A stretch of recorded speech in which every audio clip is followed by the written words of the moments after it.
നമസ്കാരം. എൻ്റെ പേര് ലിജേഷ്. ഞാനൊരു റൈറ്ററാണ്. ഇപ്പോൾ റീസെൻ്റ്ലി നമുക്കിടയിൽ ഇവിടെ നടന്നുകൊണ്ടിരിക്കുന്ന എലിസബത്ത് ബാല ഇഷ്യൂവിനെ പറ്റി നിങ്ങൾക്ക് ആർക്കും അറിയാത്ത കുറേ കാര്യങ്ങളാണ് ഞാൻ പറയാൻ പോകുന്നത്.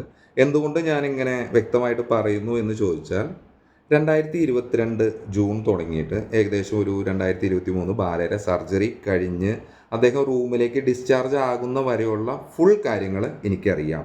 കാരണം ഞാൻ ജൂൺ തുടങ്ങി ബാലയെ പരിചയമുണ്ടെങ്കിലും പലതവണ കഥ പറയാനായിട്ട് ഇദ്ദേഹത്തിൻ്റെ അമൃതയുടെ അവിടെയുള്ളൊരു ഫ്ലാറ്റ് ഉണ്ട്.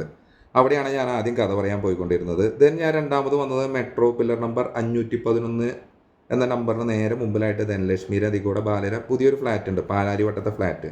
അവിടെ ഞാൻ പലവട്ടം കഥ പറയാൻ പോയിട്ടുണ്ട്.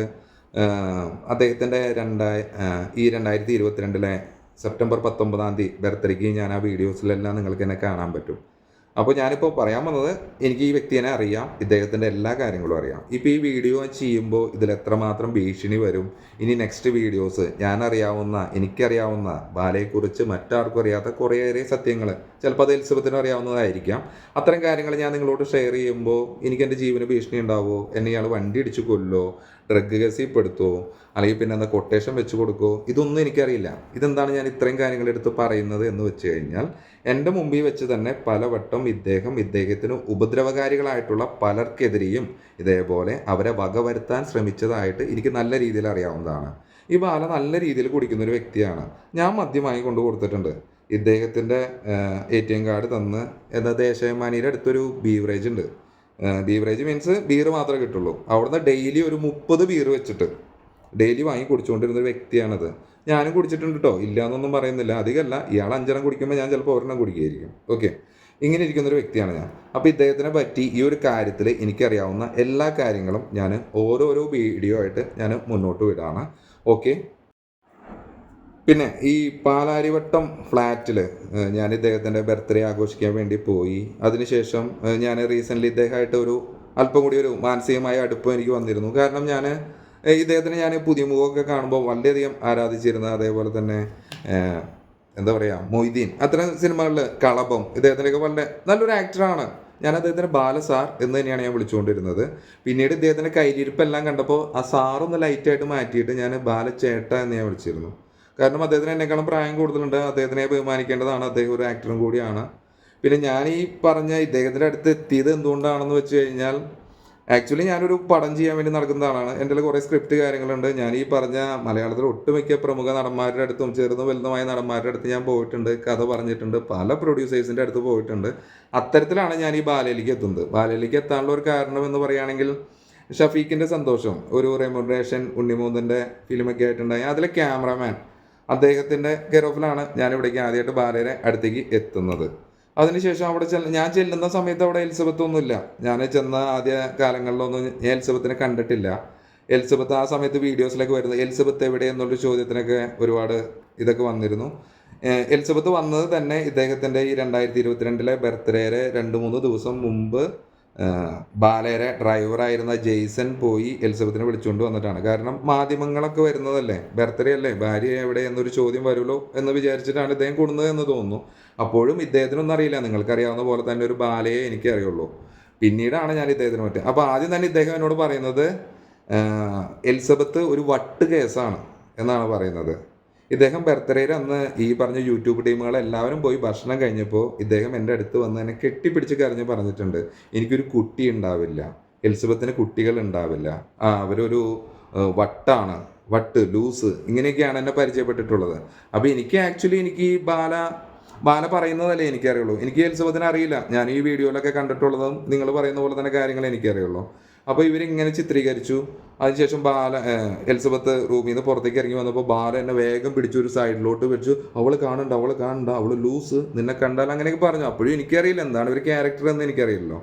പിന്നീട് ഞാനും പല പ്രാവശ്യം ഇവിടെ കഥ പറയാൻ വന്നിട്ടുണ്ട്. ഇതേപോലെ തന്നെ 2022 ഞാൻ ലുലു മാളിൽ നിന്ന് വൈനും വാങ്ങിക്കൊണ്ട് ബാലയ്ക്ക് കൊടുക്കാൻ വേണ്ടി പോയിട്ടുണ്ട്. അപ്പോൾ ആ സമയത്ത് അവിടെ എലിസബത്ത് ഉണ്ട്.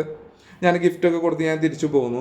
ദെൻ അതിനുശേഷം കുറച്ച് ദിവസം കഴിഞ്ഞ് ഇദ്ദേഹം എന്നോടൊരു സ്ക്രിപ്റ്റ് എഴുതാൻ പറഞ്ഞു. അത് നല്ല രസമാണ് കേട്ടോ. സ്ക്രിപ്റ്റ് എന്ന് പറയുകയാണെങ്കിൽ, ശ്രീകാന്ത് നായകനായ ഒരു പണ്ടത്തെ ഒരു പടമുണ്ട്. ആ സമയത്ത് ബാലയുടെ ഒരു പടം കൂടി റിലീസായിരുന്നു, സ്നേഹ ഡബിൾ റോളിൽ വരുന്നത്. ആ ചിത്രത്തിൻ്റെ പേര് ഞാൻ പിന്നെ പരാമർശിക്കാം, എനിക്കത് കറക്റ്റ് ഓർമ്മ കിട്ടുന്നില്ല. ആ സിനിമയിലെ ക്യാരക്ടറിൽ സ്നേഹ ഒരു പാവം എന്ന് പറയുകയാണെങ്കിൽ ഭർത്താവ് എന്ത് ചെയ്താലും ഭർത്താവിനെ കീഴ്വഴുതി നിൽക്കുന്നത്. ആ സ്നേഹയുടെ സ്ഥാനത്ത് ബാലേനെ വെച്ച് എഴുതാൻ. അപ്പം എങ്ങനെ ഞാൻ കഥ എഴുതണ്ടേന്ന് വെച്ച് കഴിഞ്ഞാൽ, പെണ്ണുങ്ങളാൽ പീഡനം അനുഭവിക്കുന്ന ഒരു നായകൻ, ഭാര്യയുടെ ഡ്രസ്സ് കഴുകിയും ഭക്ഷണം കൊടുത്തും അവളെ പൊന്നുപോലെ നോക്കുന്ന ഒരു നായകനായിരിക്കണം ബാല. അതാണ് ബാല എന്നോട് പറയുന്ന കഥ. അത് വെച്ച് ഞാൻ എഴുതിയ സിനിമയാണ് ആമുഖ അരവിന്ദാക്ഷ എന്ന് പറഞ്ഞൊരു സ്ക്രിപ്റ്റ് ഞാൻ എഴുതിയിട്ടുണ്ട്. ഇത് ബാല 2-3 വീഡിയോസിൽ ബാലനെ പരിചയപ്പെടുത്തിയിട്ടുണ്ട്. ഞാൻ പറയാം, റസ്മിൻ എന്ന് പറഞ്ഞ ഏതാ ഷോ എന്ന് എനിക്കറിയില്ല. എന്തായിരുന്നു ഷോ? Big boss. ബിഗ് ബോസിൽ എനിക്ക് അവരുടെ പേര് കറക്റ്റ് എന്തായിരുന്നു പേര്? റസ്മിൻ എന്ന് പറയുന്ന ഒരു വ്യക്തി ഒരു ഇൻ്റർവ്യൂ എടുക്കാൻ വേണ്ടിയിട്ട് ബാലയുടെ അടുത്ത് വന്നിരുന്നു. അപ്പോൾ ആ ഇൻ്റർവ്യൂവിൽ ബാല എന്നെ ചേർത്ത് നിർത്തിയിട്ട്, ഇത് എൻ്റെ റൈറ്ററാണ്, ഞങ്ങളുടെ അടുത്ത് പടം ചെയ്യാൻ പോവാണ്, നല്ല സ്ക്രിപ്റ്റ് ആണെന്നൊക്കെ പറയുന്നുണ്ട്. എന്തോ ഭാഗ്യത്തിന് 718 വ്യൂസ് കണ്ടുള്ളൂ. ഇയാൾ പടം ചെയ്യില്ലാന്ന് എനിക്ക് പിന്നെ മനസ്സിലായേ. ഇയാൾ ചതിച്ചെങ്കിൽ ഞാൻ നാണം കെട്ട് പോയേനെ. എന്തോ ഭാഗ്യം. എന്തുകൊണ്ട് ബാലേനെ വെച്ച് ഞാൻ പടം ചെയ്യുന്നു എന്ന് വെച്ച് കഴിഞ്ഞാൽ, ഞാനൊരു പുതിയ ഡയറക്ടറാണ്. ഞാൻ എഴുതിയ കഥയ്ക്ക് ഞാൻ തന്നെ ഡയറക്ഷൻ ചെയ്യണം എന്നായിരുന്നു എൻ്റെ ഒരു ആഗ്രഹം. അപ്പോൾ ഇതേപോലെ ഒരാളെ വെച്ചിട്ട് ഞാൻ സിനിമ ചെയ്യുമ്പോൾ ആ ചിത്രം വിജയിച്ചാൽ അതിൻ്റെ ഫുൾ ക്രെഡിറ്റ് എനിക്കാണ്. ഒരു പുതുമുഖ ഡയറക്ടർക്കും റൈറ്റർക്കുമാണ്. കാരണം ബാല 22 വർഷമായിട്ട് സിനിമാ ഫീൽഡിലുള്ളതാണ്. അദ്ദേഹത്തിന് പ്രത്യേകിച്ച് ഹിറ്റുകളൊന്നുമില്ല. എനിക്ക് അദ്ദേഹത്തിന് ഒരു ഹിറ്റ് കൊടുക്കാൻ സാധിച്ചാൽ, അദ്ദേഹം ഒരു പടം പ്രൊഡ്യൂസ് ചെയ്താൽ എനിക്കൊരു ഹൈപ്പ് ആവുന്ന രീതിയിലാണ് ഞാൻ അങ്ങോട്ട് പോയിട്ടുള്ളത്. ഓക്കെ. പിന്നെ ഏകദേശം ജനുവരിയിൽ ഒരു സ്റ്റാർട്ടിങ്ങിൽ ഞാൻ ഇപ്പോൾ നിങ്ങളോട് പറഞ്ഞ ഈ സ്ക്രിപ്റ്റ് കംപ്ലീറ്റ് ആക്കി ഇദ്ദേഹത്തിൻ്റെ അടുത്ത് പോയിരുന്നു. അപ്പോൾ ഇദ്ദേഹത്തിൻ്റെ അടുത്ത് ചെന്നപ്പോൾ ഇദ്ദേഹം ഒറ്റയ്ക്കാണ്, അവിടെ എലിസബത്ത് ഒന്നുമില്ല. അപ്പോൾ ഇദ്ദേഹം എന്നോട് പറഞ്ഞു, ലിജേഷിന് ഇന്ന് ഇവിടെ നിൽക്കാൻ പറ്റുമോ എന്ന് ചോദിച്ചു. അപ്പോൾ അതേ ദിവസം നമ്മുടെ സീരിയലിലൊക്കെ ഭയങ്കര സ്റ്റാറായിട്ടുള്ള, അദ്ദേഹത്തിൻ്റെ പേര് ഞാൻ പറയുന്നില്ല, അദ്ദേഹം അവിടെ ഉണ്ടായിരുന്നു. പിന്നെ അതേപോലെ ശേഷം ബാലയുടെ സുഹൃത്തായ ഒരു സിനിമ ആക്ടറിനെ പറ്റി ഞാൻ പറഞ്ഞിരുന്നു. നിങ്ങൾ പല ഷോർട്സിലും അദ്ദേഹത്തിനെ കാണാൻ പറ്റും. അദ്ദേഹം അവിടെ ഉണ്ടായിരുന്നു. അതേ ദിവസം വൈകിട്ടുണ്ടായിരുന്ന ഒരു കാര്യം ഞാൻ പറയാം. അതാണ് നമ്മുടെ തോക്ക്. നിങ്ങൾക്ക് എല്ലാവർക്കും സംശയമുണ്ടോ ബാലേരയിൽ തോക്കുണ്ടോ? ബാലേരയിൽ തോക്കുണ്ട്, 2 തോക്കുണ്ട്. അത് ഒന്ന് എയർഗണ്ണാണ്, സാധാരണ ചെറുത്. മറ്റേത് ഒറിജിനൽ തോക്കുണ്ട്. ഈ തോക്ക് ഇദ്ദേഹം എപ്പോഴും കയ്യിൽ കൊണ്ട് നടക്കാറുണ്ട്. ഇദ്ദേഹത്തിൻ്റെ കയ്യിൽ എപ്പോഴും ഒരു ബാഗ് ഉണ്ടാവും. ചിലപ്പോൾ ഈ ബാഗ് ഒട്ടും വെക്കുന്നത്, ഇപ്പം ഞാൻ പറഞ്ഞില്ലേ, കോഗ്ലിനെ വെച്ചിട്ട് ഇയാൾ വീഡിയോ ചെയ്യുന്നതും എലിസബത്തിനെ വെച്ച് വീഡിയോ ചെയ്യുന്നതും, ഈ വീഡിയോ ചെയ്യുന്ന ആർക്കും അറിയില്ല. നാളെ പ്രതികളാവുന്നത് ഇവരായിരിക്കും. ഇദ്ദേഹം ഒന്നും പറയില്ല, വേറൊരാളെ വെച്ച് ചെയ്യും. കാരണം ഇദ്ദേഹത്തിന് മറ്റൊരാളുടെ അടുത്ത് കെഞ്ചാനോ ഇതിനെല്ലാത്തിനും ഭയങ്കര ബുദ്ധിമുട്ടാണ്. നിങ്ങൾ എലിസബത്തിൻ്റെ വിഷയത്തിൽ കേട്ടിട്ടില്ലേ? എലിസബത്താണ് ബാലയുടെ റെമ്യൂണറേഷന് വേണ്ടി ചോദിക്കുന്നത്. ഇത്ര വലിയ ആക്ടറാണ്, അയാൾക്ക് റെമ്യൂണറേഷൻ ചോദിച്ചു വാങ്ങാൻ അറിയില്ല. റെമ്യൂണറേഷൻ്റെ കാര്യം, എല്ലാ കാര്യം ഞാൻ പറയാം. തോക്കിൻ്റെ കാര്യം ആദ്യം പറയാം. ഈ തോക്ക് ഞാൻ അന്ന് വന്ന ജനുവരി 2-3 എന്തോ ആണ് ഞാൻ അദ്ദേഹത്തിൻ്റെ അവിടെ സ്റ്റേ ചെയ്യുന്നത്. അന്ന് മുതൽ ഞാൻ ബാലയുടെ ഫ്ലാറ്റിലുണ്ട്. ബാലയ്ക്ക് ഏതോ ഒരു ഏഷ്യാനെറ്റിൻ്റെയോ മഴവിൽ മനോരമയുടെയോ എന്തിൻ്റെ ഒരു പ്രോഗ്രാമിനോടനുബന്ധിച്ചിട്ട് തിരുവനന്തപുരത്ത് പോകേണ്ട ഒരു ആവശ്യം ഉണ്ടായപ്പോൾ എന്നോട് ഫ്ലാറ്റ് ഒന്ന് നോക്കാമോ ലിജേഷ്? അപ്പോൾ ഞാൻ പറഞ്ഞു, ഞാനിവിടെ സാറില്ലാതെ എങ്ങനെയാണെന്ന് ചോദിച്ചപ്പോൾ അദ്ദേഹം എന്നോട് പറഞ്ഞത്, ലിജേഷ് ഇവിടെ ഇരുന്നാൽ മതി, ഫുഡിന് ഇവിടെ എല്ലാം വേലക്കാർ കാര്യങ്ങളൊക്കെ ഉണ്ട്, ഫുഡ് കാര്യങ്ങളെല്ലാം കിട്ടും, ജസ്റ്റ് നീ ഇവിടെ നിന്നാൽ മതി, നിന്നെ വിശ്വസിച്ച് ഏൽപ്പിച്ചിട്ട് പോകാനാണെന്ന് പറഞ്ഞ് ഇദ്ദേഹം അന്ന് ആ പ്രോഗ്രാമിന് കാര്യങ്ങൾക്കെല്ലാം പോയിട്ട് ഇദ്ദേഹം രാത്രി വന്നു. അങ്ങനെയാണ് ഞാൻ പറഞ്ഞത്. അപ്പോൾ ഈ തോക്കുമായിട്ട് ഞാൻ ഇദ്ദേഹത്തിൻ്റെ ഇപ്പോൾ എലിസബത്തൊക്കെ പല വീഡിയോയിലും പറയുന്ന ഗസ്റ്റ് ഹൗസ് നമ്മുടെ ഇവിടെ ഈ എടപ്പള്ളി ചെങ്ങമ്പുഴ നഗരക്ക് എത്തുന്നതിനൊക്കെ മുമ്പ് ഉള്ളൊരു സ്ഥലമാണ്. അപ്പോൾ അവിടേക്ക് പോയപ്പോൾ ഇദ്ദേഹത്തിൻ്റെ കയ്യിൽ 2 തോക്കുണ്ട്. ആ തോക്ക് ഇയാൾ ബാഗ് തന്നു. ആ ബാഗ് എടുത്ത് എന്നോട് കയ്യിൽ പിടിക്കാൻ പറഞ്ഞു. ഞാൻ ഇങ്ങനെ ഇട്ടിട്ടാണ് ഞാൻ പോയത്. അതിനുശേഷം അവിടെ ഈ ഗസ്റ്റ് ഹൗസിലെ കാര്യം പറയുന്നത് എന്താണെന്ന് വെച്ച് കഴിഞ്ഞാൽ, ഗസ്റ്റ് ഹൗസിൽ നേരത്തെ പറഞ്ഞ എന്താണ് ആ പ്രോഗ്രാം, ബിഗ് ബോസ്. ഞാൻ ഈ ചവറ് പരിപാടിയൊന്നും കാണാറില്ല, അതുകൊണ്ടാണ്. ഏത് സീസണാണെന്നും അറിയില്ല. ബിഗ് ബോസിലെ ഒരു ഒരു ഷോർട്ട് ഫിലിമിൽ കൂടെയൊക്കെ ഒരു വൈറലായിട്ടുള്ളൊരു ലേഡി ഉണ്ടായിരുന്നു. ആ ലേഡി, അവിടെ കുറച്ച് ലേഡീസ് കാര്യങ്ങളൊക്കെ ഉണ്ടായിരുന്നു. അവിടെയൊക്കെ ബാല പോയിട്ടുണ്ട്. അവരെല്ലാവരും ഈ തോക്ക് കണ്ടിട്ടുണ്ട്. ഓക്കെ. പിന്നെ ബാലയുടെ തോക്ക് കണ്ട കുറേ വ്യക്തികൾ, കുറേ സിനിമാ താരങ്ങൾ ബാലയുടെ തോക്ക് കണ്ടിട്ടുണ്ട്. ബാലയുടെ വീട്ടിലെ ഇൻ്റർവ്യൂവിന് വരുന്ന ചാനലിൻ്റെ പേര് ഞാനിപ്പോൾ പറയുന്നില്ല, നിങ്ങൾക്ക് നിർബന്ധമാണെങ്കിൽ ഞാനത് വെളിപ്പെടുത്താം. ഞാൻ വെളിപ്പെടുത്തുമ്പോൾ പല ആളുകളുടെ പേര് പറയേണ്ടി വരും. ഒരു ചാനലിൻ്റെ, ഒരു പ്രമുഖ ചാനൽ, ഒരുപാട് ഇൻ്റർവ്യൂസും കാര്യങ്ങളെല്ലാം എടുക്കുന്ന ഒരു ആങ്കറിനെ പറ്റി ഒരു വിവാദം ഇവിടെ ഇതിനൊക്കെ മുമ്പ് ഉണ്ടായിട്ടുണ്ട്. ഒരു സുപ്രസിദ്ധ സിനിമാ താരമായിട്ട് വലിയൊരു ഇഷ്യൂ ഉണ്ടായിട്ടുണ്ട് ഇവിടെ. ആ ആങ്കർ ഞാൻ ഈ നേരത്തെ പറഞ്ഞ നമ്മുടെ ദേശാഭിമാനിയുടെ അവിടുന്ന് ബീർ ബോട്ടിൽ ഹെനിക്കിൻ്റെ ബോട്ടിൽ സ്റ്റെപ്പും വെച്ചിട്ട് അതുമേക്ക് ഷൂട്ട് ചെയ്തിട്ടുണ്ട്. ഈ ആങ്കർ കൂടെ ഉണ്ടായിരുന്ന കുറച്ച് ആങ്കേഴ്സും അവരുടെ ക്രൂ എല്ലാം ഈ തോക്ക് പിടിച്ച് നോക്കിയിട്ടുണ്ട്. അപ്പോൾ ഒരു തോക്കൊക്കെ ഷൂട്ട് ചെയ്തു. അപ്പോൾ ഒറിജിനൽ തോക്കല്ല, നമ്മുടെ എയർ ഗൺ പോലത്തെ ഇതുകൊണ്ട് നമ്മൾ ബീറും കുപ്പിയുമ്പോൾ ഷൂട്ട് ചെയ്തു. അപ്പോൾ മറ്റേ തോക്ക് ചോദിച്ചപ്പോൾ ബാല ആർക്കും കൊടുത്തില്ല. കാരണം അത് പൊട്ടും എന്നാണ് ബാല പറഞ്ഞത്. ബാലയുടെ ഹോം ടൂർ അവരാണ് അത് കവർ ചെയ്തത്. അപ്പോൾ ഞാൻ ഇപ്പോൾ ആൾക്കാരെ വേഗം സ്പെഷ്യലായിട്ട് പേര് പറയേണ്ടതാണല്ലോ. അതിൽ ഹോം ടൂറിൽ നിങ്ങളെടുത്ത് നോക്കിയറിയാം, ബാലയുടെ ഒരു റൂം മാത്രം ബാല തുറക്കുന്നില്ല. വൈ എന്നൊരു ചോദ്യം നിങ്ങൾക്ക് ഉണ്ടാകാം. അപ്പോൾ ഇപ്പോൾ 2-3 ദിവസം വന്ന ആരോപണങ്ങളും കാര്യങ്ങളൊക്കെ വെച്ച് നോക്കുമ്പോൾ ആ ബാലയുടെ ആ റൂമിൽ കുറച്ച് സ്ത്രീജനങ്ങൾ ഉണ്ടായിരുന്നു. കുറച്ചെന്ന് പറഞ്ഞാൽ 2. അതുകൊണ്ടാണ് ആ ഡോറ് ലോക്ക് ചെയ്തത്. ദെൻ ഇതിൻ്റെ മുകളിലെ കംപ്ലീറ്റ് എല്ലാ സാധനങ്ങളും എടുത്ത ഹോം ടൂറിൽ നിങ്ങൾക്ക് കണ്ടാലറിയാം. അതിൽ ഒരു റൂമിലേക്ക് ഞാനിപ്പുറത്തേക്ക് മാറിയെന്ന് എന്നെയൊന്നും ആ ഹോം ടൂറിലൊന്നും കാണാൻ പറ്റില്ല. ബാലരയിൽ തോക്കുണ്ട് എന്ന് ഞാൻ പറയുന്നു, ഞാൻ കണ്ടിട്ടുള്ളതാണ്. ഈ ചെകുത്താൻ്റെ വീട്ടിലേക്ക് ആറാട്ടെണ്ണം തോക്ക് കണ്ടുണ്ട്. പിന്നെ തോക്ക് കണ്ട വ്യക്തികളെ ഞാൻ പറയാം. ഇതേപോലെ തന്നെ പ്രമുഖ ചാനലിലെ ഒരാൾ, സീക്രട്ട് ഏജൻറ്റ്, അദ്ദേഹം തോക്ക് കണ്ടിട്ടുണ്ട്. ഇതൊക്കെ ഇവർ പറയുമെന്ന് എനിക്കറിയില്ല. ഇവരൊക്കെ അവിടെ വന്നിട്ടുള്ളതാണ്. ഞങ്ങൾ 3 ബെൽറ്റ് ആ പറയുന്ന ടൈമിൽ ബാലയും ആറാട്ടെണ്ണനും ഞാനും സീക്രട്ട് ഏജൻറ്റിൻ്റെ കൂടെയുള്ള ഒരു വ്യക്തിയും കൂടി ഒരുമിച്ചെടുത്ത ഫോട്ടോ, ആ ഫോട്ടോ കാര്യങ്ങളൊക്കെ അന്ന് അതിൽ ഞാനുള്ള ഫോട്ടോ വന്നില്ല, അല്ലാതെ അവർ ഒരുമിച്ചിരിക്കുന്ന ഫോട്ടോ വന്നിട്ടാണ് ബെൽറ്റ് എന്ന് പറഞ്ഞത്. അപ്പോൾ ഈ പറഞ്ഞ ഒരുവിധ ആൾക്കാർക്കൊക്കെ ബാലരയിൽ തോക്കുണ്ട് എന്നറിയാം. പിന്നെ ഇതേപോലെ തന്നെ ആറാട്ടെണ്ണൻ ചെകുത്താനോട് പറയുന്ന ഇൻ്റർവ്യൂവിൽ പറയുന്നുണ്ട്, തോക്കുണ്ടായിരുന്നു, തോക്ക് കൊണ്ടുപോയത് ലിനീഷ് എന്ന് പറഞ്ഞ വ്യക്തിയാണെന്ന്. ലിനീഷ് ഞാനല്ല കേട്ടോ, ഞാൻ ലിജേഷ്. ഓക്കെ, ലിജേഷ്. അപ്പോൾ ലിനീഷാണ് ഈ തോക്ക് കൊണ്ടുപോയിട്ടുള്ളത്. അപ്പോൾ ബാല തോക്ക് മാറ്റിയെന്ന് നമുക്ക് ഉറപ്പാണ്. ഇപ്പം അതിൻ്റെ കേസ് കാര്യങ്ങളൊക്കെ നടക്കുന്നു എന്നെനിക്കറിയാം. അപ്പോൾ എനിക്ക് അതിനെ പറ്റിയല്ല, ബാലയുടെ കയ്യിൽ കൈവശം തോക്കുണ്ട് എന്നുള്ളത് എനിക്ക് വ്യക്തമായിട്ട് അറിയാം എന്ന് ഞാൻ നിങ്ങളോട് ഉറപ്പ് പറയുന്നു. ഞാൻ എൻ്റെ കണ്ണാൽ കണ്ടിട്ടുള്ളതാണ്, ഞാനത് കയ്യിലും പിടിച്ച് നോക്കിയിട്ടുള്ളതാണ്. ഓക്കെ, അത് ശരിക്കുള്ളൊരു എന്താ പറയുക, നോർമൽ മറ്റേ ഷൂട്ട് ചെയ്യുന്ന മറ്റേ സാധനം എന്നല്ല, ഒറിജിനൽ തോക്കാണ്. അതിന് ലൈസൻസും ഇല്ല. പിന്നെ ബാല മാരിയറ്റിൽ കാറ് ഓടിച്ചു പോയി എന്ന് പറഞ്ഞു. ആ കാറ് ഓടിച്ചു പോകുന്നത് കണ്ടിട്ട് എലിസബത്തിന് പേടിയായി എന്ന് പറയാം. ഞാൻ നിങ്ങളോട് ഇപ്പോൾ പറയുന്നു, ബാലയ്ക്ക് 2012 ബാലയുടെ ലൈസൻസ് കട്ടായി കിടക്കണ്ട, ഡ്രൈവിംഗ് ലൈസൻസ്. നിങ്ങൾ എവിടെ വേണമെങ്കിലും ചെക്ക് ചെയ്തോ, 2012 ബാലയുടെ ലൈസൻസ് കട്ടായി കിടക്കേണ്ടതാണ്. പിന്നെ ഇപ്പോൾ മിനിഞ്ഞാന്ന് ആൾ വന്നിട്ട് ലൈവിൽ എന്താ പറഞ്ഞ്, എനിക്ക് 60-70 വയസ്സുള്ള പെണ്ണുങ്ങളായിട്ട് അമ്മ മേലായിട്ട് വർക്കുണ്ടെന്ന്. ഉണ്ട്, ബാലയ്ക്കുണ്ട്. ഈ ബിഹൈൻഡ് വുഡ്സിൻ്റെ ഹോം ടൂർ നടക്കുന്ന സമയത്ത് ബാലയുടെ റൂമിൻ്റെ ഉള്ളിൽ 2 സ്ത്രീകളുണ്ടായിരുന്നു. ഒന്ന് പാലക്കാട് നിന്നുള്ളൊരു ജൂനിയർ ആർട്ടിസ്റ്റ് കാര്യങ്ങൾ, അത് അവർ ആ സമയത്ത് ഉണ്ടായിരുന്നല്ല, ബാലയുടെ ഈ ടൂറിൻ്റെ സമയത്ത് ബാലയുടെ റൂമിലുണ്ടായിരുന്ന സ്ത്രീകളെ ഞാൻ ആദ്യമായിട്ടാണ് കാണുന്നത്. ഇവരെ രണ്ടാമത് കണ്ടാൽ എനിക്ക് തിരിച്ചറിയാൻ പറ്റും. ഇവരുടെ പേരൊന്നും ഞാൻ പറയുന്നില്ല, ഇവരുടെ പേരും എനിക്ക് വ്യക്തമായിട്ട് അറിയില്ല. ഇനി ഞാൻ ആ പേര് പറഞ്ഞ് പുതിയ കുഴപ്പങ്ങളിൽ ചെന്ന് ചാടാനും ആഗ്രഹിക്കുന്നില്ല. ഓക്കെ, അപ്പോൾ ബാലയ്ക്ക് സ്ത്രീ വിഷയം ഉണ്ടോ എന്ന് വെച്ച് കഴിഞ്ഞാൽ ഇഷ്ടം പോലെയുണ്ട്, ഒരുപാട് വിഷയങ്ങളുണ്ട് സ്ത്രീക്ക്. ഞാനവിടെ താമസിച്ചിരുന്ന കാലഘട്ടത്തിൽ അവിടെ പല സ്ത്രീകൾ വന്ന് കയറുന്നത് എനിക്കറിയാം. ഇതൊക്കെ നിങ്ങൾക്ക് അറിയണമെങ്കിൽ നിങ്ങൾ പുറത്തുള്ള സെക്യൂരിറ്റിയോടൊന്ന് ചോദിച്ചു നോക്കിയാൽ മതി. അവിടെയുള്ള തമ്പിച്ചേട്ടൻ എന്ന് പറഞ്ഞ ഒരാളോട് ചോദിച്ചറിയാം. എലിസബത്ത് എത്ര ദിവസം കരഞ്ഞിട്ട് ചുവന്ന നൈറ്റ് ഇട്ടിട്ട് പുറത്തേക്ക് ഞാൻ കണ്ടിട്ടുണ്ടെന്നറിയോ? എന്തിനാണ് ഞാൻ അവിടെ നിൽക്കണമെന്ന് വെച്ച് കഴിഞ്ഞാൽ, ഞാൻ ഇദ്ദേഹത്തിൻ്റെ അടുത്ത് കഥ പറഞ്ഞ് പുറത്തേക്ക് ഇറങ്ങിക്കഴിഞ്ഞ് ഞാൻ വീണ്ടും എന്തോ ഒരു സാധനം എടുക്കാൻ വേണ്ടി തിരിച്ചു വന്നപ്പോൾ ബാലരെ ഇവിടെ ഇരുന്ന് പുറത്തിരുന്ന് കരയുന്നത് ഞാൻ കണ്ടിട്ടുണ്ട്. കാരണം ഞാൻ പോയി ചോദിക്കേണ്ട ആവശ്യമില്ല എന്താ എലിസബത്തെ കാര്യങ്ങൾ, കാരണം എനിക്ക് എലിസബത്തായിട്ട് ഈ സമയത്ത് അത്ര അടുപ്പോ കാര്യങ്ങളൊന്നുമില്ല. ഓക്കെ, അപ്പോൾ പല സ്ത്രീകൾ കയറുന്നതും ഇതേപോലെ ഉപദ്രവിക്കുന്നതായിട്ടുള്ള കാര്യങ്ങളെല്ലാം തന്നെ എനിക്ക് വിശദമായിട്ട് അറിയാം. പിന്നെ നിങ്ങളിപ്പോൾ പറയുന്ന പുറത്തു അല്ലേ ബാല അത്ര നല്ല മനുഷ്യനൊന്നുമല്ല.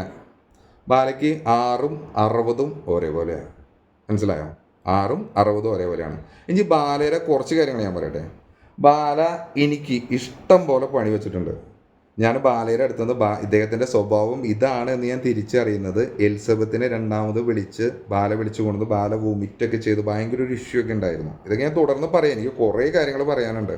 ഇത് അടുപ്പിച്ചെല്ലാം പറയുമ്പോൾ പല പല വീഡിയോസിലായിട്ട് ഞാൻ പറയാം, നിങ്ങൾക്കും ലാഗാവും. പിന്നെ ബാലയുടെ സ്വഭാവം എന്ന് പറയുകയാണെങ്കിൽ, ഞാനും നിങ്ങളും ബാലയായിട്ട് ഫ്രണ്ട്സാണ് എന്ന് വിചാരിക്കട്ടോ. നമ്മൾ തമ്മിൽ നല്ല ഫ്രണ്ട്സായിരിക്കും. ബാലയുടെ അടുത്തേക്ക് എത്തിക്കഴിഞ്ഞാൽ ബാല ആദ്യം എന്നെ പറ്റിയുള്ള കുറ്റം നിങ്ങളോട് പറയും, നിങ്ങളെ പറ്റിയുള്ള കുറ്റം എന്നോട് പറയും. ഇത് രണ്ടും പറഞ്ഞിട്ട് ഞങ്ങൾ രണ്ടുപേരും തമ്മിൽ അടുപ്പിച്ചിട്ട് ബാല ഇവർക്ക് വേണ മെച്ചാ ഈ ഒരു ലെവലായിരിക്കും ബാല.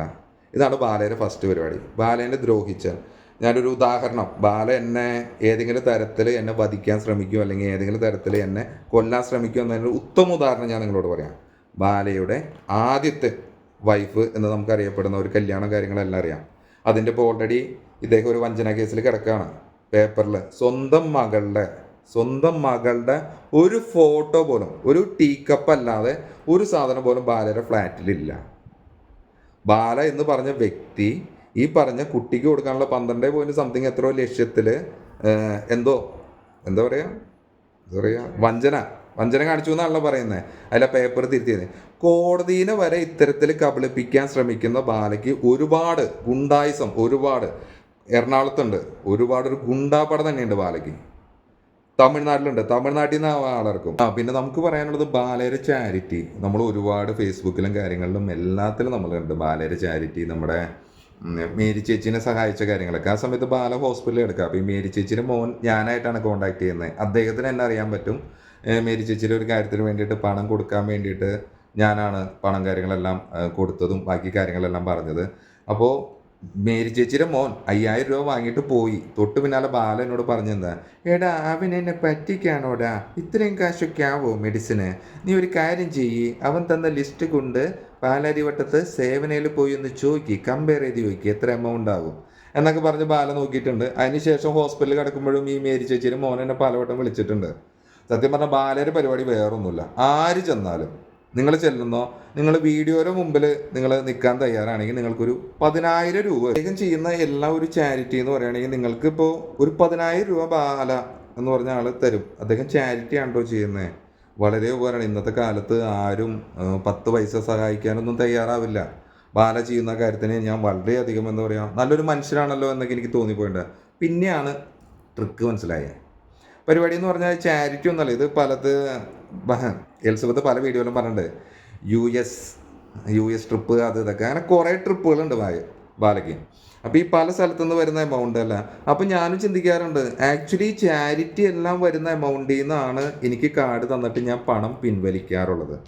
ആ പണം കൊണ്ടാണ് ഇവിടെ മദ്യം വാങ്ങി കുടിക്കാറുള്ളത്. അപ്പോൾ എനിക്ക് തോന്നി, ദൈവം ഈ ചാരിറ്റി കാശിൽ നിന്നാണോ നമ്മൾ കുടിക്കണേ, അല്ലെങ്കിൽ ഇദ്ദേഹത്തിൻ്റെ ഉപജീവനം അല്ലെങ്കിൽ മുന്നോട്ടുള്ള കാര്യങ്ങൾ പോകണമെന്ന് തോന്നിയിട്ടുണ്ട്. നിങ്ങൾക്കറിയാം, ഈ ബാല ഇപ്പോൾ പറയുന്നുണ്ട്, ഉണ്ണിമോഹൻ്റെ ഇഷ്യൂവിൽ പറയുന്നുണ്ട് എനിക്ക് 1 ഡേയിൽ 1 lakh ഇദ്ദേഹം എന്നോട് പറഞ്ഞത്. തമിഴിൽ ഇദ്ദേഹത്തിൻ്റെ സാലറി റേറ്റ് എത്ര 2C ഉണ്ടെന്നാണ് പറഞ്ഞത്. മലയാളത്തിൽ തന്നെ ആൾക്കാർ കറക്റ്റായിട്ട് ഇദ്ദേഹത്തിൻ്റെ മൂവീസ് കാണുന്നില്ല. പിന്നെ ഇയാൾ എങ്ങനെയാണെന്ന് അറിയില്ല. ഉണ്ണിമോഹൻ്റെ ഇദ്ദേഹത്തിന് റെമ്യൂണറേഷൻ കിട്ടിയത് 2 lakhs കിട്ടിയത്. ഇദ്ദേഹം അത് പാടെ നിഷേധിച്ചു, ഇല്ല എന്നാണ് പറഞ്ഞത്.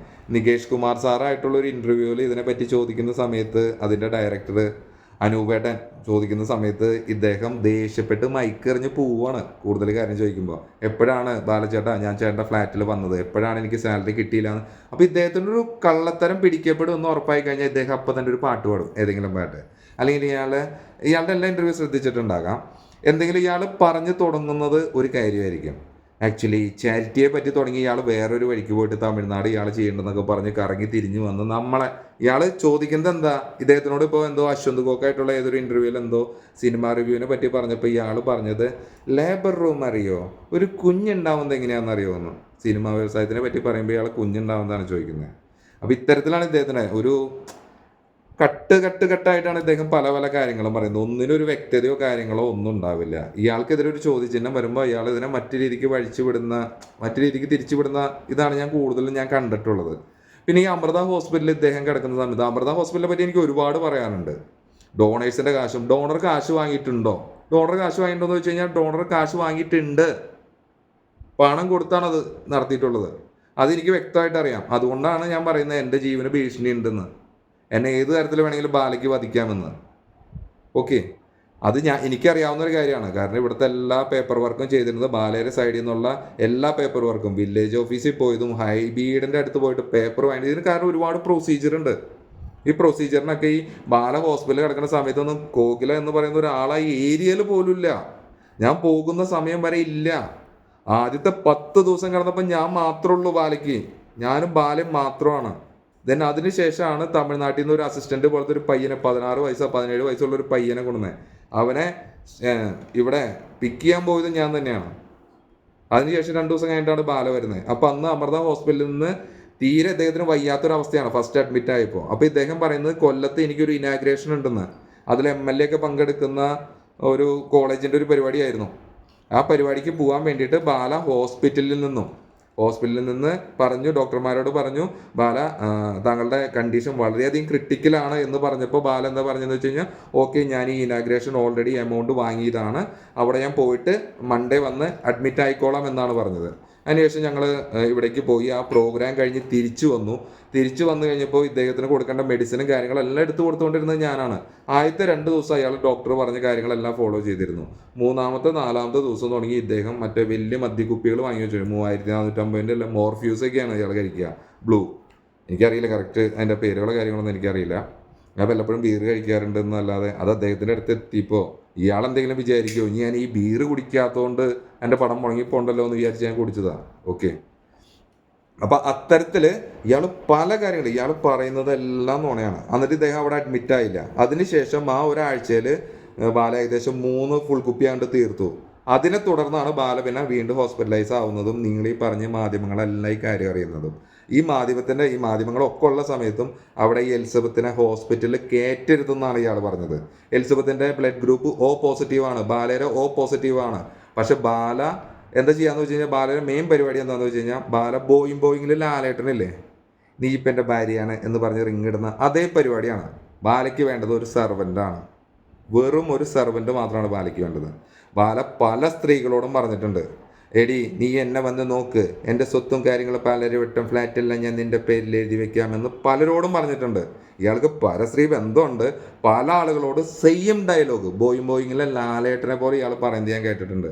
അതിൻ്റെയൊക്കെ തെളിവ് വേണമെന്ന് വെച്ച് കഴിഞ്ഞാൽ ഞാൻ മുന്നോട്ട് വരുന്ന രീതിയിൽ ഞാനത് കാണിക്കാം. കാരണം അത് അയാളുടെ പേഴ്സണൽ ലൈഫാണ്. അയാൾക്ക് വേണമെങ്കിൽ മറ്റു വ്യക്തികളായിട്ട് എന്തൊരു ബന്ധം ഉണ്ടാവാം, കുടിക്കാം. ഇതൊക്കെ ഞാനിപ്പോൾ പറയുന്ന കാര്യങ്ങൾ എന്തിനാ അവിടെ ഒന്ന് പറയുന്നതെന്ന് ചോദിച്ചു കഴിഞ്ഞാൽ ഇതൊക്കെ അയാളുടെ പേഴ്സണൽ ആയിട്ടുള്ള കാര്യങ്ങളാണ്. ഇതിലൊന്നും എനിക്കൊന്നും പറയാൻ പറ്റില്ല. അയാളിപ്പോൾ അയാളുടെ ഫ്ലാറ്റിൽ പെണ്ണുങ്ങളെ കയറ്റുന്നതിന് എനിക്കെന്താ പറയാൻ പറ്റുക? അയാൾ പറഞ്ഞ പ്രകാരം ഞാൻ അവിടെ ഇരിക്കുന്നതാണ്. പിന്നെ ബാലയ്ക്ക് വേണ്ടിയിട്ട് ഞാൻ ബാല പറഞ്ഞ പ്രകാരം ഒരു കഥയൊക്കെ എഴുതി വെച്ചിട്ടുണ്ടായിരുന്നു. ബാലേനെ ഹൈപ്പ് ചെയ്ത് ബാല നന്മയുടെ നിറകുടമായി, സ്ത്രീകളുടെ സംരക്ഷകനായി, സ്ത്രീകളെ എല്ലാം ചീത്തയായി ചിത്രീകരിക്കുന്ന ഒരു രീതിയിലാണ് അതിൻ്റെ കഥ എഴുതി വെച്ചത്. ചീത്തയായി ചിത്രീകരിച്ച് ബാല മാത്രം നല്ലത്, പാവം വീഡിയോയിൽ കാണുന്ന അതേ ബാല ആക്കാനാണ് ബാല ശ്രമിച്ചിട്ടുള്ളത്. അത്തരത്തിൽ ഞാൻ എഴുതിയതിൻ്റെ പ്രകാരത്തിൽ ഇദ്ദേഹം തന്നെ പറഞ്ഞ് കുറച്ച് വോയിസ് ക്ലിപ്പ് ഞാൻ ഏകദേശം ഒരു 10 സീൻ എഴുതി കൊടുത്തിട്ടുണ്ട്. ഈ 10 സീൻ എഴുതിയതിന് ഇയാളുടെ ഇദ്ദേഹത്തിൻ്റെ അമ്മേനെ വിളിച്ച് ചോദിച്ചു കഴിഞ്ഞിട്ട് വളരെ പെട്ടെന്ന് സഡൻലി ലിജേഷ് വാ എന്ന് പറഞ്ഞിട്ട് പൂജാമുറിയുടെ അടുത്ത് വെച്ചിട്ട് എനിക്കൊരു 4000 രൂപ, എനിക്കറിയില്ല ഒരു 4000 ഒരാൾക്ക് എഴുതാൻ കൊടുക്കുക, എനിക്കറിയില്ല. 10 സീൻ ഞാൻ എഴുതി കൊടുത്തിട്ടുണ്ട്, പേപ്പറിലാക്കി ടൈപ്പ് ചെയ്ത് ഞാൻ സെറ്റ് ചെയ്ത് കൊടുത്തിട്ടുണ്ട്. അതിന് എനിക്ക് 4000 രൂപ തന്നിട്ടുണ്ട്. അല്ലാതെ അതോടുകൂടി തന്നെ എനിക്ക് മനസ്സിലായി ഇതൊന്നും നടക്കുന്ന പരിപാടിയല്ല. 240 കോടി 250 കോടിയൊക്കെ അണ്ണാത്തേരെ ബഡ്ജറ്റാണ്. ഇദ്ദേഹത്തിന് ഈ എന്താ പറയുക, ആക്ച്വലി ഡോണറിന് കൊടുക്കാനുള്ള പൈസ വരെ കൊടുക്കാൻ ബാലേരയിൽ ഇല്ല. ഇതെല്ലാം ചെയ്തത് എന്താ പറയുക, നമ്മുടെ എനിക്ക് ഭയങ്കര ഞാൻ വളരെയധികം എന്താ പറയുക സിരുത്തെ ശിവ ആ സാറിന് എനിക്ക് വളരെയധികം ഇഷ്ടമാണ്. അദ്ദേഹത്തിന് എനിക്ക് നേരിട്ട് കാണാൻ സാധിച്ചിട്ടുണ്ട്, സംസാരിക്കാൻ സാധിച്ചിട്ടുണ്ട്. അതൊക്കെ മാത്രമേ ഞാൻ വലിയൊരു ഗുണമായിട്ട് കാണുന്നുള്ളൂ. അപ്പോഴേക്കും ഇദ്ദേഹത്തിൻ്റെ ഫുൾ കാര്യങ്ങളും എലിസബത്ത് 2ാമത് വന്നപ്പോൾ ഞാൻ ഈ എലിസബത്തായിട്ട് ഞാൻ പറഞ്ഞു, ഞാൻ അതിന് ചോദിച്ചു, ഡോക്ടർ ഞാനൊരു കാര്യം ചോദിച്ചോട്ടെ, നിങ്ങൾ വേറെ എന്തെങ്കിലും വിചാരിക്കുമെന്ന് ചോദിച്ചാൽ ഡോക്ടറോട് ഞാൻ ചോദിച്ചിട്ടുണ്ട്. നിങ്ങൾക്ക് വേണമെങ്കിൽ എലിസബത്തിനോട് ചോദിക്കാതെ. എലിസബത്തിനോട് ചോദിച്ചു, ഞാൻ നിങ്ങൾക്ക് വട്ടുണ്ടോ എന്ന് ഞാൻ ചോദിച്ചു. അപ്പോൾ അവർ ചോദിച്ചാൽ എന്താ അങ്ങനെയെന്ന് ചോദിച്ചാൽ ഞാൻ പറഞ്ഞു, നിങ്ങളെ പറ്റി എൻ്റെ അടുത്ത് ക്രിയേറ്റ് ചെയ്തിരിക്കുന്ന എന്നോട് പറഞ്ഞിട്ടുള്ള കാര്യങ്ങൾ ഇതൊക്കെയാണെന്ന് പറഞ്ഞു. പിന്നീട് അവരുടെ വിഷമം, ഞാൻ ഒരു കാര്യം ചോദിക്കട്ടെ, ഒരു വട്ടുള്ള ഒരാളോ അല്ലെങ്കിൽ ഈ ബാല പറയുന്ന ആരോപണങ്ങളൊക്കെ ഉള്ള കാശിന് വേണ്ടിയിട്ടുള്ള ആളാണെങ്കിൽ എന്തിനാണ് ആ സ്ത്രീ തന്നെ? എലിസബത്തിനോട് ഞാൻ പറഞ്ഞിട്ടുണ്ട്, ഡോക്ടറോട് നിൽക്കണ്ട, ഡോക്ടർ പൊക്കോ, ഇത് ഫ്രോഡാ, അവസാനം നിങ്ങളുടെ ആവശ്യം കഴിയുമ്പോൾ നിങ്ങളെ വലിച്ചെറിയുമെന്ന് ഞാൻ പറഞ്ഞിട്ടുണ്ട്.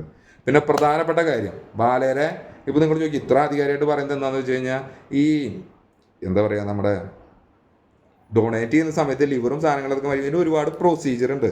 ഇതിന് വീഡിയോ കോള് കാര്യങ്ങളിൽ അമൃതയിൽ അത്രയും ഡോക്ടർമാരും എല്ലാവരും ഇരുന്ന് ഞാൻ, എലിസബത്ത്, പിന്നെ ബാലേരെ സുഹൃത്തായ ഒരു സിനിമാ താരം, ഞങ്ങൾ ഈ 3 പേരും, ബാലേരെ ചേട്ടൻ ശിവ അദ്ദേഹവും പിന്നെ അദ്ദേഹത്തിൻ്റെ ബാലേരെ സിസ്റ്റർ ചേച്ചി, ആ ചേച്ചിയും വന്നിട്ടുണ്ടായിരുന്നു. ബാക്കിയെല്ലാം ചേച്ചി വന്നിട്ടുണ്ടായിരുന്നു. ചേച്ചി വീഡിയോ കോളിലാണ് വന്നത്. അവസാനം ആ ഡോക്ടറോട് ചേച്ചി ചോദിച്ചത് ഇതാണ്, ഈ ഓപ്പറേഷൻ ചെയ്ത് കഴിഞ്ഞാൽ രക്ഷപ്പെടുമെന്ന് ഉറപ്പുണ്ടോ എന്ന് ചോദിച്ചു.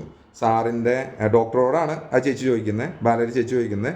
സാറിൻ്റെ അനിയനാണ് ഇങ്ങനെ ഒരു ഇഷ്യൂ വരുന്നെങ്കിൽ സാർ എന്ത് ചെയ്യും എന്ന് ചോദിച്ചപ്പോൾ ആ ഡോക്ടർ പറഞ്ഞു ഞാൻ ഓപ്പറേറ്റ് ചെയ്യും എന്ന് പറഞ്ഞു. അപ്പോൾ തന്നെ ഇവർ ബാലേരി ചേച്ചി പറഞ്ഞു അന്ന് സാർ ധൈര്യമായിട്ട് ചെയ്തോളൂ എന്ന് പറഞ്ഞു. ഇതൊക്കെ വീഡിയോ കോളിൽ റെക്കോർഡാണ്, കാരണം ഇതിൽ ഇങ്ങനെ വേറൊന്നും നടന്നിട്ടില്ല എന്നുള്ളത്. പക്ഷേ ഈ പണമൊക്കെ എവിടെ കൈമാറിയെന്ന് വെച്ച് കഴിഞ്ഞാൽ ഈ പണം മൊത്തം കൈമാറിയത് ചെന്നൈയിലാണ്. 25 lakhs മാറിയത് ചെന്നൈയിലാണ്. ബാക്കി ഈ ഡോണറിനുള്ള ഓപ്ഷൻ എന്ന് വെച്ചാൽ ഡോണറിന് വേണ്ടിയിട്ട് ഞങ്ങൾ റൂം നോക്കിയിരുന്നു. പണ്ട് ഉണ്ണിമൂന്ന് താമസിച്ചിരുന്ന അമൃത ഹോസ്പിറ്റലിൻ്റെ സൈഡിലൊരു വീട് വരെ ഞങ്ങൾ പോയി നോക്കിയിരുന്നു. അവിടുത്തെ പല രാഷ്ട്രീയക്കാരുടെ സഹായത്തോടു കൂടിയാണ് ഞങ്ങൾ ഈ ബാലയുടെ പല പേപ്പർ വർക്കും ചെയ്തിട്ടുള്ളത്. അത്തരത്തിലൊക്കെ നോക്കി അതിനുശേഷം 25 ലക്ഷം അദ്ദേഹത്തിന് കൊടുക്കണം, ഡോണറിന് കൊടുക്കണം. കാരണം ഈ ഡോണറിന് ഇവർക്ക് യാതൊരു പരിചയമില്ല, ഒരു പരിചയമില്ലാത്ത ഒരാളാണ് കൊടുക്കാൻ വന്നത്. ഞാൻ കൊടുക്കും, എനിക്ക് ഭ്രാന്തൊന്നുമില്ല ഒരാൾക്ക് വേണ്ടിയിട്ട് എൻ്റെ ലിവറോ സാധനങ്ങളൊന്നും കൊടുക്കാൻ ഞാൻ തയ്യാറാവില്ല, എത്ര കാശ് കിട്ടില്ല. കാരണം അത് അത്രയും ക്രിട്ടിക്കലായിട്ടുള്ളൊരു സർജറിയാണ്. ഈ കൊടുക്കുന്ന ആളും ചെയ്യുന്ന ആളും ഉണ്ടാവുമെന്നൊന്നും ഒരു ഉറപ്പില്ല. അതേപോലെ ഒരെണ്ണം തയ്യാറാകുമ്പോൾ ഈ പറഞ്ഞപ്പോൾ അന്ന് ഡോണർ വന്നിരുന്നു, പണമൊന്നും വാങ്ങിയിട്ടില്ല, ബാലസാർ എന്നെ സഹായിച്ചിട്ടുണ്ട്, അതങ്ങനെയാണല്ലോ വരുള്ളൂ. അല്ലാതെ ഏതെങ്കിലും ലീഗലായിട്ട് എൻ്റെ ഇത് കൊടുത്തു, എൻ്റെ ഹൃദയം കൊടുത്തു, എൻ്റെ കൈ കൊടുത്തു, കാല് കൊടുത്തു എന്നുകൊണ്ട് ആരെങ്കിലും എഗ്രിമെൻ്റ് എഴുതുമോ? ഇല്ല. അപ്പോൾ ഇത് എനിക്ക് തെളിയിക്കാൻ പറ്റില്ല. പക്ഷെ എനിക്കിത്, ഞാൻ പറഞ്ഞല്ലോ, എനിക്ക് അറിവുള്ള കാര്യമാണ്. പേപ്പർ വർക്ക് ചെയ്ത് ഞാനാണ് ബാലയെല്ലാം, ഓപ്പോസിറ്റ് ഡോണറിൻ്റെ എല്ലാം ചെയ്തത് ഞാൻ ഈ പറഞ്ഞ ബാലയുടെ സുഹൃത്തായ സിനിമ ആക്ടർ. ഓക്കെ, അദ്ദേഹം കൂടിയാണ് ചെയ്തിട്ടുള്ളത്. അപ്പോൾ ഇതിൽ ശരിക്കും നല്ല രീതിയിലുള്ള എല്ലാ തരം തട്ടിപ്പും നടന്നിട്ടുണ്ട്, എല്ലാ തരത്തിലുള്ള തട്ടിപ്പ്. ഇത് എവിടെ തുറന്നു പറയാനും ഞാൻ തയ്യാറാണ്. ഇത് എലിസബത്തിന് അറിവുള്ളതാണ്, ഒട്ടുമിക്ക ആൾക്കാർക്ക് അറിയാം. ഈ ബാലയുടെ കൂടെ ഹോസ്പിറ്റലിൽ നിന്നപ്പോൾ ആകെ 5 പേരുള്ളൂ. ഈ പറഞ്ഞ ഞാൻ, എലിസബത്ത്, പിന്നെ ബാലയുടെ സുഹൃത്തായ ഇത്. ഞാനൊരു ക്രിസ്ത്യാനിയാണ്, എലിസബത്തും ക്രിസ്ത്യാനിയാണ്. ഞങ്ങൾക്കറിയില്ല എന്തിനാണ് ഈ 2023 പെസഹ വ്യാഴവും ദുഃഖവെള്ളിയും ഈശ്വരൻ കളഞ്ഞ് ഞാൻ ഇയാളുടെ അടുത്ത് ഇരുന്നതെന്ന് എനിക്കറിയില്ല. പക്ഷെ ഇപ്പം എനിക്ക് തോന്നുന്നു ഇതൊക്കെ അറിയാനും ചിലപ്പോൾ ഇത് നിങ്ങളോട് ഷെയർ ചെയ്യാനും വേണ്ടിയിട്ടായിരിക്കാം. ഇതൊരു കർമ്മ എന്നൊക്കെ പറയില്ലേ, ഒരു കാരണം, ചിലപ്പോൾ അതായിരിക്കാം ഞാൻ വിശ്വസിക്കുന്നു. ഇനി എനിക്ക് കുറേ കാര്യങ്ങൾ പറയാനുണ്ട്, ഞാൻ വരും വീഡിയോയിൽ അതെല്ലാം പറയുന്നതാണ്. എൻ്റെ ചാനൽ കട്ടാവുമെന്ന് അറിയില്ല, ഇനി ഞാൻ ഉണ്ടാവുമെന്ന് അറിയില്ല. ഞാൻ ഈ പറയുന്നതല്ല, ഞാൻ കണ്ടതാണ്, ഞാൻ അറിഞ്ഞിട്ടുള്ള കാര്യങ്ങളാണ്, ഇതെല്ലാം സത്യമാണ്. ഇതെവിടെ പറയാനും ഞാൻ തയ്യാറാണ്. ഓക്കെ, അപ്പോൾ നിങ്ങൾ അടുത്ത വീഡിയോയ്ക്ക് വേണ്ടി വെയിറ്റ് ചെയ്യുക. അതിലായിട്ട് ഞാൻ പറയാം, കാരണം എനിക്കിതൊരു വലിയ ഗ്രാഹ്യമില്ല എങ്ങനെയാണ് ഇത് അപ്ലോഡ് ചെയ്യേണ്ടതെന്നും. അതുകൊണ്ട് ഞാൻ ഓരോന്നായിട്ട് ചെയ്ത് വിടാം. ഓക്കെ.